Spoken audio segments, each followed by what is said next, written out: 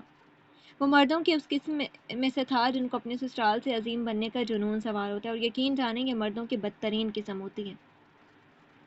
میرا نے 6 سال اپنے خاندان کو یاد کیا تھا. اس نے 6 سال اپنے واحد دوست کو یاد کیا تھا. ان 6 سالوں میں وہ 6 لاکھ مرتبہ تڑپی تھی، پچھتائی تھی، لیکن واپسی کی تمام راہیں مسدود تھیں. بسمل واج پہ تھی، بس اسلام آباد کے محل سے بیجنگ کا فلیٹ بدلا تھا. پچھتاوے، تکلیف، رنج اور خاندان کی یادیں، ان تمام جذبات میں گھرے آنسو بہاتے ہوئے آج ایک بار پھر اس کی رات جاگ کر گزر جانی تھی. میں اسے ٹوٹتے ہوئے دیکھنا چاہتا ہوں. میں چاہتا ہوں وہ برباد ہو جائے. ماضی میں کمرہ بدل چکا تھا. یہ میرا سرور کا کمرہ تھا. وہ پلنگ سے پیر نیچے لٹکائے بیٹھی تھی، لباس شکن آلود، بال بکھرے ہوئے، چہرہ زرد. نظر گھما کر دیکھو اور مہدی گھٹنوں کے بل اس کے پیروں کے قریب بیٹھا دکھائی دے گا. ایک بھائی اپنی بہن کا بھلا چاہتا تھا. دیکھو پلیز آپا، یہ شادی مت کرو. وہ آدمی مجھ سے انتقام لے رہا ہے. وہ سرخ کیلی آنکھیں لیے ملتجی انداز میں کہہ رہا تھا. جب اس نے تمہیں پہلی بار پرپوز کیا تب یاد ہے تم نے اسے میری وجہ سے منع کر دیا تھا، اور جب تم دونوں کی پہلی لڑائی ہوئی تھی اس کی وجہ بھی میں تھا. وہ مجھ سے مقابلہ کرتا ہے. تم اس کی انا کا مسئلہ ہو، محبت نہیں. میرا نے دھیرے سے اپنے ہاتھ چھڑائے، سنجیدہ نظریں مہدی کی گیلی آنکھوں میں گاڑ دیں. مہدی گمبھیر، اس کی آواز سرگوشی جیسی تھی. میں نے تمہیں پالا ہے، تمہاری ماں بن کر. میرے باپ بننے کی کوشش مت کرو. صفاقی اس خاندان پر ختم ہوتی تھی. میں یہاں سے جاؤں گی، اس خاندان سے دور، اس نحوست سے دور، یہاں کی تکالیف سے بہت دور. وہ تمہیں ہرٹ کرے گا، زکام زدہ تنبی. وہ تم سے مقابلے کرے گا. وہ ایک اچھا مرد نہیں ہے. اپنے ساتھ ظلم مت کرو. اپنے فیصلے پر نظر ثانی کرو. نظر ثانی مشوروں پر کی جاتی ہے، فیصلے اٹل ہوتے ہیں، ان میں پیچھے مڑ کر دیکھنا جائز نہیں ہوتا. میں تمہیں اس طرح دلدل میں گرتے ہوئے نہیں دیکھ سکتا. تم میرے ہوتے ہوئے یہ قدم اٹھا نہیں سکتی. کس نے کہا ہم ساتھ ہیں مہدی؟ لو، میں نے تمہیں چھوڑا. لہجہ نہیں، چابک تھا. بات نہیں، سانس کی ڈور تھی جو کٹ گئی. چند لمحے مہدی یوں ہی اس کے قدموں کے قریب بیٹھا رہا. کئی سانسیں بے یقینی میں لی گئیں، کئی لمحے سوگواری میں گزرے. فضاؤں میں ٹوٹے دل کا کرب رچ بس گیا. مہدی جسے کھو رہا تھا وہ بہن سے بہت بڑھ کر تھی. آج حال میں تم مجھے ڈسون کر رہی ہو، کبھی مستقبل میں تمہیں ڈسون کر دوں تو مجھے یقین ہے کوئی گلا باقی نہیں رہے گا. حق حق آ گیا تھا وہ اپنے دا مین کمبیرز والے عمل پر. ماضی 6 سال بعد ایک فون کال کی صورت سامنے آتا ہے، اور جو ہوا کیا مجھے تمہیں بتانے کی ضرورت ہے. اسے فون کال پہ روتے ہوئے دیکھ کر بھی تم خوش نہیں تھے. آ جاؤ منس، پلیز ایک بار مجھ سے ملنے آ جاؤ. اپنی بھانجی سے ملنے آؤ. اسے تم سے بہت محبت ہے. مجھے تم سے بہت محبت ہے. پلیز انس آ جاؤ. وہ رو رہی تھی، ہچکیاں لے لے کر. ماضی کے غم، حال کا سوگ اس کا دل جی رہے تھے. تم کیوں نہیں آتی؟ گوادر آ رہی ہو نا، اپنے شوہر کو چھوڑ کر اسلام آباد آؤ. تم نے چھوڑا تھا تو پہل تم کرو. میں تمہارے لیے نہیں آؤں گا.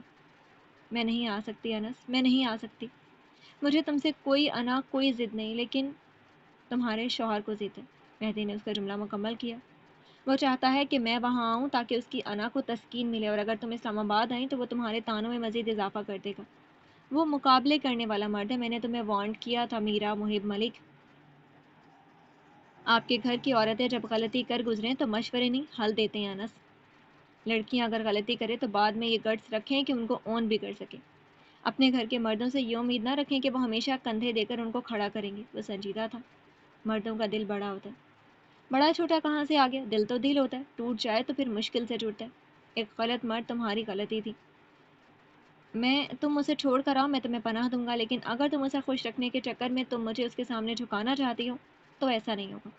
اسے خوش رکھنا تمہارا مسئلہ ہے، میرا نہیں. میرا کے دل پر دھکا سا لگا. اس کا بھائی اتنا خود غرض کب ہوا؟ بھائی تو سسرال میں بہنوں کا مان رکھتے ہیں، ان کی غلطیوں کو ڈھکتے ہیں. تم کون ہو؟ تم کیسے بھائی ہو؟ وہ بلند آواز میں روتے ہوئے بمشکل بول رہی تھی. تمہاری شادی میں تمہارے گھر سے شریک ہونے والا واحد مرد میں تھا. تمہاری بیٹی ہونے پر مٹھائیاں بانٹنے والا، سارے خاندان سے مبارکباد وصول کرنے والا میں تھا. ہر عید تہوار پر کیکس اور فون کال میری طرف سے آتی ہے. تم اس سے زیادہ کیا چاہتی ہو؟ وہ اس پوائنٹ پر واقعی بے بس ہوا تھا. بھائی مان دیتے ہیں، لیکن بہنوں کو بھی چاہیے کہ اپنی عزت کے لیے بھائیوں کو مت جھکائیں. اور یہ پلیز میرے سامنے رویا مت کرو، برا لگتا ہے. اس نے کال کاٹ دی، لیکن بہن کی سسکیاں نہیں بھول سکا. اسے ہرٹ ہوتا تھا جب وہ روتی تھی. تم اسے روتے ہوئے نہیں دیکھ سکتے، یقین سے کہا گیا. ہاں میں نہیں دیکھ سکتا۔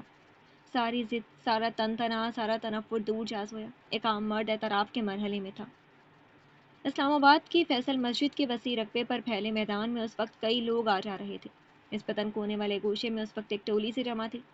سفید چادریں بچھائے کچھ لوگ وہاں تقریب میں شامل ہونے آئے تھے۔ محب ملک اور میرا سرور کے نکاح کی تقریب، وہ تقریب جس میں میرا کے گھر کا کوئی فرد نہیں تھا۔ میرا سفید زرد سی کام والے جوڑے میں ملبوس احاطے میں یہاں سے وہاں گھوم رہی تھی۔ خوبصورت چہرہ نوک پلک سنوار لینے سے مزید خوبصورت نظر آ رہا تھا، لیکن آنکھیں اداس تھی۔ کال مل گئی تھی اور رکے ہوئے آنسو روانی سے بہہ نکلے۔ ذرا فاصلے پر اس کا ہونے والا شوہر اپنے دوستوں کے ساتھ مسکرا رہا تھا۔ مہدی آ جاؤ پلیز، مجھے اس ذلت سے بچا لو پلیز مہدی، میرے کندھے سے کندھا ملا کر کھڑے ہونے کے لیے میرے گھر کے کسی مرد کو آنا چاہیے پلیز۔ اپنے بیڈ پر لیٹے بکھری حالت والے مہدی کے دل پر قیامت گزر گئی۔ وہ اسے اس طرح نہیں دیکھ سکتا تھا۔ میں نے جو کچھ کیا مجھے اس کے لیے معاف کر دو، تم چاہے مجھ سے تعلق نہ رکھنا لیکن بس آ جاؤ۔ اس نے کال کاٹی اور اٹھ بیٹھا۔ سرخ آنکھیں، بکھرا حلیہ، سب